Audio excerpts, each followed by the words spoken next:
Okay, what the hell happened? It's like in the beginning of the playoffs, pretty much everyone had absolutely no faith in Portland. Funny that in their first round series against the Thunder, even though they were the third seed, they were still seen as underdogs. Most of it because of their recent playoff history of getting swept by the Pelicans of all teams. But that all changed this year. It looked like Damian Lillard was insanely motivated to prove some type of point to someone, whether that was towards the media, critics online, Russell Westbrook, or even himself. But he had something to prove. Like, bro, this man literally started the series with a pull-up transition 3 from at least 32 feet from the basket. Like, you see where the O is in the Motor Center logo, like right there? Yeah, from that far. But no one knew that was going to be some pretty accurate foreshadowing on how the Thunder were going to get bounced. But yeah, Dame really had it going on all series long. For the entirety of the series, he averaged 33 a game with two 30-point games and a 50-piece in the final game. But of course, we know how he had one of the most amazing game-winning shots in NBA history. That sidestep to the right, 37 feet away from the basket, over the outstretched hands of Paul George, had to be one of the most cold-blooded shots in the 73-year history of the National Basketball Association. Like, my God, Lillard should have at least gave Paul George a jacket before he did him cold like that. My goodness.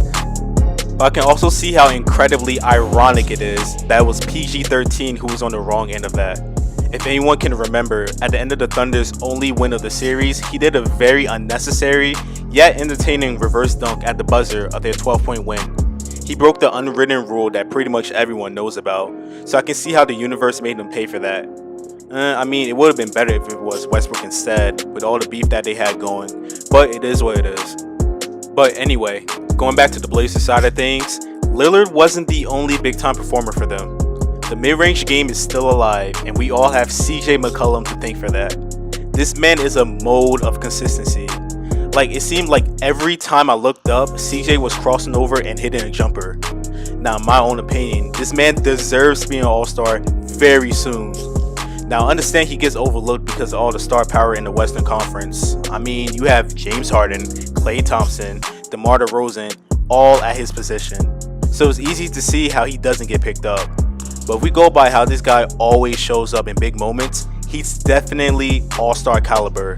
And he definitely showed why in the next series. To close this Thunder series out real quick, I think this is the best the Blazers played as a team. Their depth showed, the defense was there, the scoring was there, and the gentleman's sweep was also there. And I think this put them as one of the most underrated teams in the Western playoffs. Next, they had to play the Nuggets in the second round. Now, I already knew off rip that Portland had any chance of winning this series, it was going to have to be in 7 games. Mainly because Denver is a ridiculously deep team. Like, no joke, I 100% believe they have 2 of everything. Being 2 quality point guards with Jamal Murray and Isaiah Thomas, you know, if they ever decide to actually give him a real chance. 3 shooting guards with Gary Harris, Will Barton, and Torrey Craig, who could of course be inserted as a small forward. A former all-star power forward with Paul Millsap, who's still playing really good at his age. And of course, the star of the show, Nikola Jokic at center. And even he has a decent backup with Mason Plumlee. And to make it even harder for the Blazers, they would have had to win at least 1 game against the best home team in the league, with the infamous complications of playing at high altitudes in Denver, Colorado.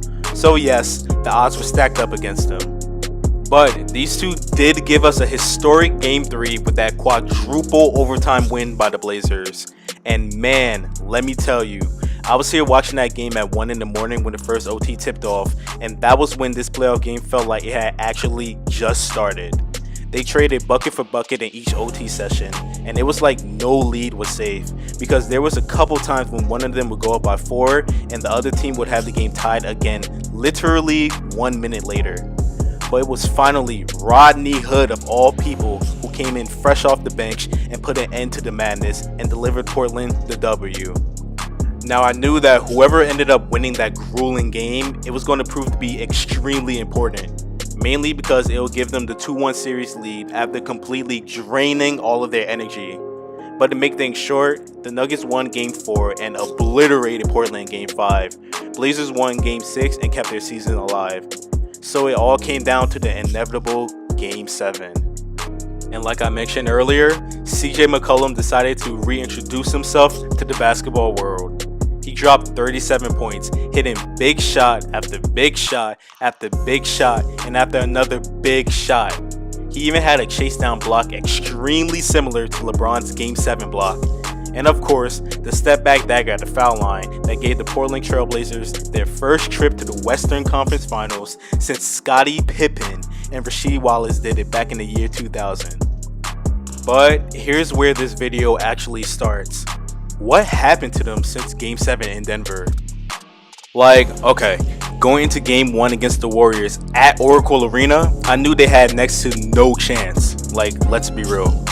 Yeah, I wanted them to win that game specifically to give the Warriors a bit of a scare, but I knew coming off that grueling series that they just played in Denver, they were going to get smoked.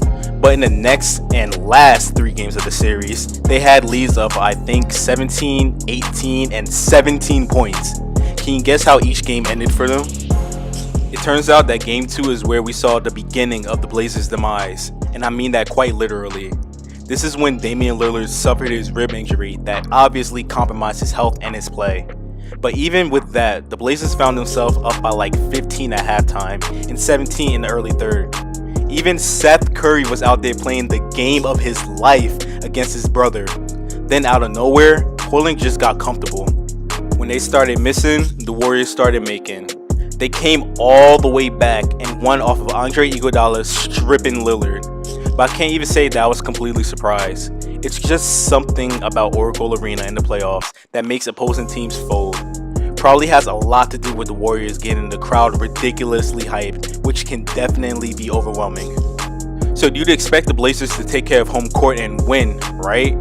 Well, at least they were halfway there. Same trend as Game 2. Got off to a fast start, played hard on both ends of the floor. Seth Curry again making an appearance on the national stage. Blazers up 13 at half. They were bullying the Warriors in the comfort of their own homes this time. But something happened. Draymond Green decided to fight back. Off of every rebound he got, he drove the ball down the court like a bulldozer, making Portland's defense scramble like a chicken with his head cut off. His penetration made it easy for players like Steph and Klay to finally get open shots that just weren't there earlier. He even had role players like Kevon Looney catching lobs. By the end of the third, the Warriors had come all the way back again. At this point, I thought the Portland Trail Blazers were just completely demoralized.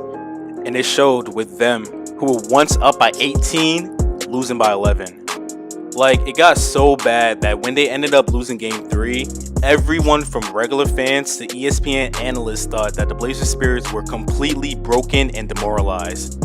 It's crazy that when they yet again went up by 17 in Game 4, I was barely even sure they were going to win. And sure enough, they didn't. And that's how the Trailblazers went out. Like, bruh, what happened to these guys? Was it the defense? I mean, Damian Lillard was seeing the same type of blitzes that caused him to get swept by the Pelicans last year. And he did have that dislocated rib. But if a team goes up by that many points 3 games in a row, then the team needs to play like a team and clinch the win.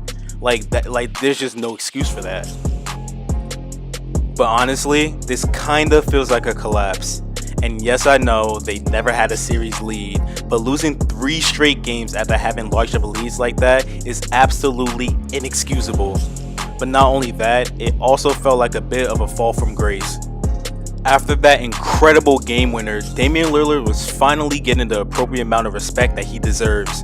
And once the Blazers beat the Nuggets to go to the conference finals, some were even calling them Cinderella. Then they got swept, and it feels like all of this was for nothing. But looking ahead, I do believe that they could be a top 3 team in the West again if they make improvements to the roster. And if the Warriors do lose KD this summer, which is a whole nother video in itself, then I'm pretty confident that we'll see them back in the Western Conference Finals come next May. That's all for today, guys. Thank you so much for taking the time to watch and listen to my opinion. Don't forget to like the video if you enjoyed it and subscribe for even more NBA content like this. My name is Clutch Dreams, and I hope to see you in my next video.